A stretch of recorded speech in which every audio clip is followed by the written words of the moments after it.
الحمد لله الذي بنعمته تتم الصالحات وبفضله تتنزل الخيرات والبركات وبتوفيقه تتحقق المقاصد والغايات. أشهد أن لا إله إلا الله وحده لا شريك له وأشهد أن سيدنا محمدا عبده ورسوله لا نبي بعده. اللهم صل وسلم وبارك على سيدنا محمد وعلى آله وصحبه المجاهدين الطاهرين أما بعد. فيا أيها الحاضرون أوصيكم وإياي بتقوى الله وطاعته لعلكم تفلحون. فقد قال الله تعالى في كتابه الكريم: أعوذ بالله من الشيطان الرجيم. بسم الله الرحمن الرحيم. يا أيها الذين آمنوا اتقوا الله حق تقاته ولا تموتن إلا وأنتم مسلمون فتزودوا فإن خير الزاد التقوى. Pertama-tama marilah kita panjatkan pujian dan puji syukur kita kehadirat Allah Subhanahu wa taala yang telah memberikan kita yang ini beriman dan Islam dan nikmat sehat walafiat. Karena dengan nikmat tersebut kita dapat melaksanakan sholat sunnah di hari yang mulia ini. Salawat dan salam kita limpahkan pada junjungan kita Nabi besar Muhammad sallallahu alaihi wasallam, pada keluarganya, para sahabatnya, pengikutnya hingga akhir zaman. Amin ya rabbal alamin. Ma'asyiral muslimin rahimakumullah. Dalam kesempatan yang mulia ini, marilah kita tadabbur dan tafakkur kepada Allah Subhanahu wa taala. Mari mengingat segala apa yang kita amalkan selama ini dan berusaha meningkatkan keimanan dan ketakwaan kita kepada Allah Subhanahu wa taala. Dalam arti kita berusaha melaksanakan segala usaha yang diperintahkan Allah dan menjauhi segala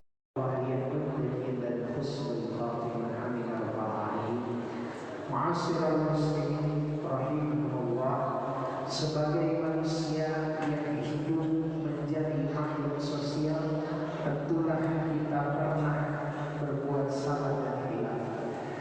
Kalau bukan disakiti, disadari atau tidak, kita juga pernah menyakiti orang lain. Islam mengajarkan agar yang menyakiti meminta maaf dan yang disakiti supaya bersabar sekaligus memberi maaf. Ini merupakan pedoman terbaik bagi kita sebagai makhluk sosial.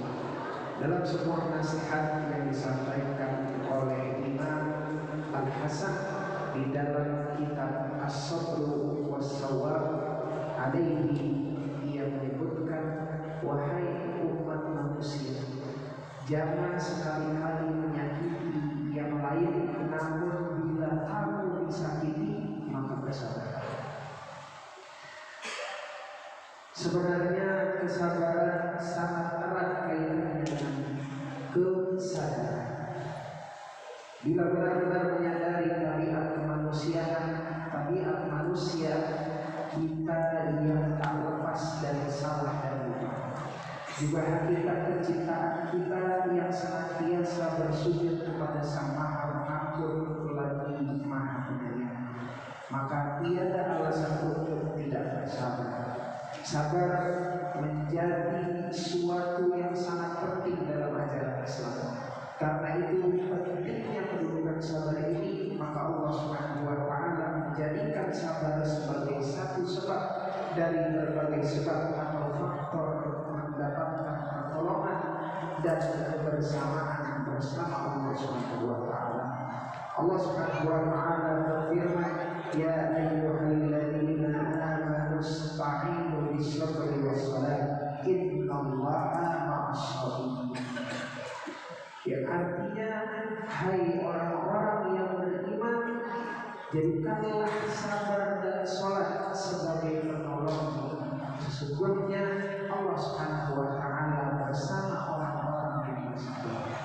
Sayyidina Ali radhiyallahu anhu dalam satu kalimatnya menyebutkan, as-sabru minal iman bimanzilati ra'si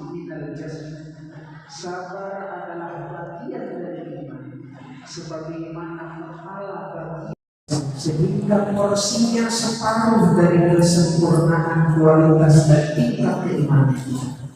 Ma'asyiral muslimin rahimahullah, sabar adalah menahan diri dari segala macam bentuk kesulitan, kepedihan, menahan diri dalam menghadapi segala sesuatu yang tidak disukai dan dibenci. Kata sabar menjadi hal penting dalam menghadapi kehidupan kita di kehidupan sehari-hari. Di dalam Al-Quran kata sabar sendiri mendapatkan pengulangan lebih dari 90 kali.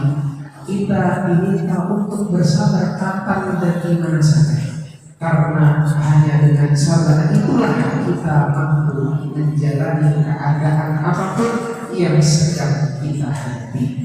Apabila kita tertimpa musibah, maka kita berusaha bersabar dan mengucapkan kalimat inna lillahi wa inna ilaihi raji'un. Sesungguhnya kita itu milik Allah dan sesungguhnya kita akan kembali kepadanya. Ada 3 tingkatan sabar yang dianjurkan oleh Nabi Muhammad SAW, seperti termaktub di dalam kitab As-Sabru was-Sawaru Alaih. Asy-Syaikh Ibn Abid Dunia mencantumkan sebuah hadis riwayat Sayyidina Ali radhiyallahu anhu. Rasul sallallahu alaihi wasallam bersabda, "As-sabru salasatu, fas-sabru 'alal musibah, was-sabru 'ala ta'ah, was-sabru indal ma'siyah." Yang artinya sabar itu ada 3.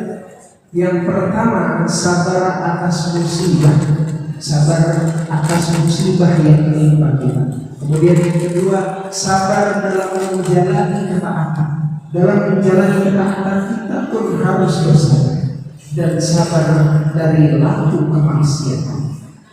Melengkapi pembahasan tadi, Sayyidina Ali radhiyallahu anhu pernah memberi analogi keimanan dengan berkata yang bermakna, ingatlah, sabar mempertahankan keimanan layaknya kepala di dalam suatu tubuh. Bila dipenggal kepalanya, habislah tubuh itu. Kemudian Sayyidina Ali mengangkat suaranya dan menyampaikan, ingatlah, sungguh tiada iman bagi yang tidak pernah memiliki kesabaran.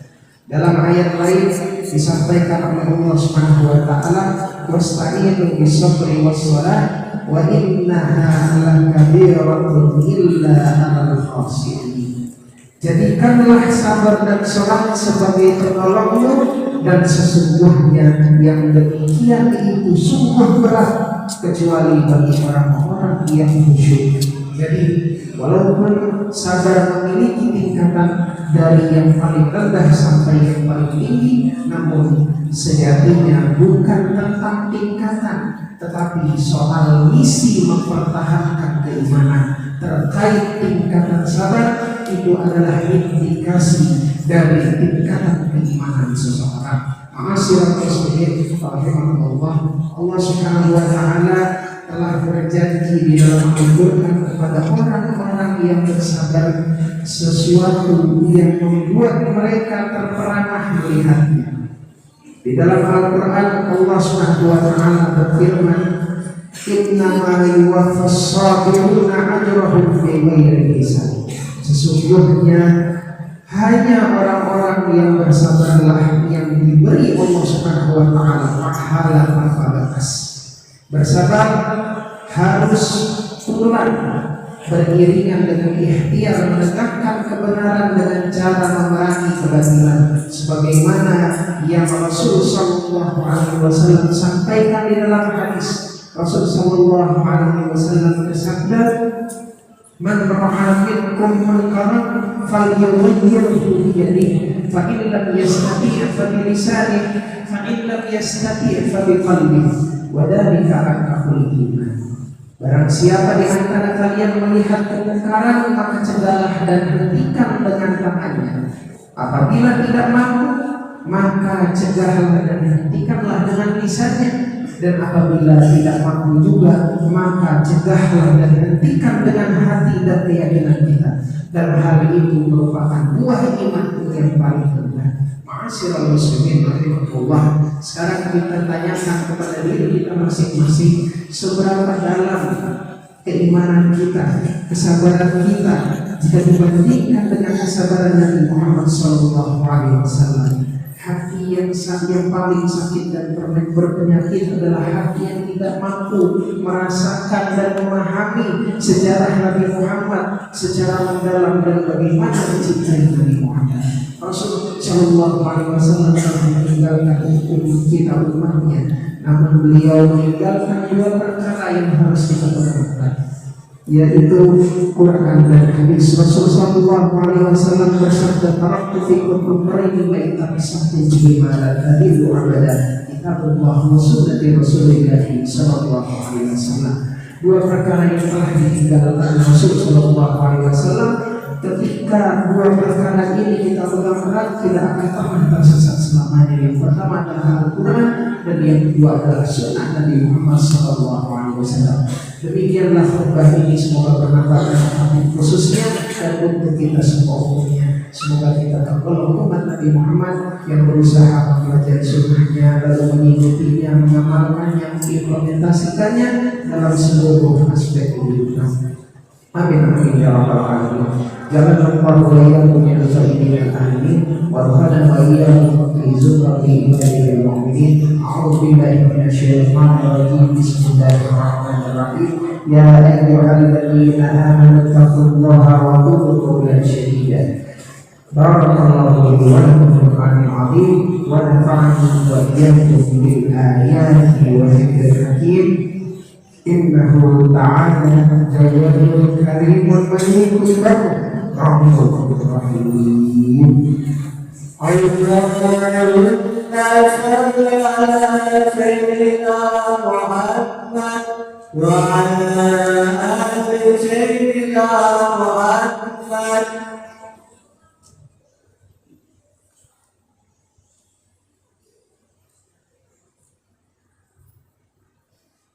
Alhamdulillah ya al-ihsan wa syukru lahu ala taufiqihi wa tadbirihi wa asyhadu an la ilaha illallah wahdahu la syarika lah wa asyhadu anna sayyidina Muhammadan abduhu wa rasuluhu ila ridwanihi.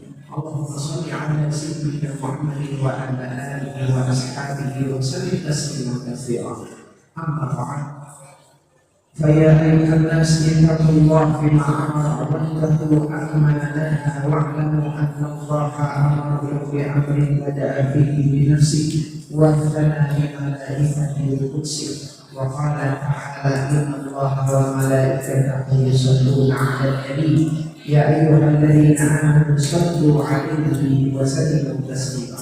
اللهم صل على سيدنا محمد صلى الله عليه وسلم وعلى آل سيدنا محمد وعلى أنبيائك ورسولك وملائكة المقربين وارض اللهم أنزل الخلفاء الراشدين أبي بكر وعمر وعثمان وعلي وعن بقية الصحابة والتابعين التابعين لهم بإحسان إلى يوم الدين وارض أنت معهم برحمتك يا أرحم الراحمين. اللهم اغفر للمؤمنين والمؤمنات والمسلمين والمسلمات الأحياء منهم والأموات. اللهم أعز الإسلام والمسلمين وأذل الشرك والمشركين وانصر عبادك الموحدين وانصر من نصر الدين واهزم من خذل المسلمين ودمر أعداءك وقي كلماتك إلى يوم الدين. اللهم ارفع عنا البلاء والوباء والزلازل والميحان وسوء الفتنة والميحان ما ظهر منها وما بطن عن بلادنا الإندونيسية خاصة وسائر البلدان المسلمين عامة يا رب العالمين. ربنا آتنا في الدنيا حسنة وفي الآخرة حسنة وقنا عذاب النار. عباد الله إن الله يأمركم بالعدل والإحسان وإيتاء ذي القربى وينهى عن الفحشاء والمنكر يعظكم لعلكم تذكرون واذكروا الله العظيم يذكركم واشكروه على نعمته يزدكم ولذكر الله أكبر. أقيموا الصلاة.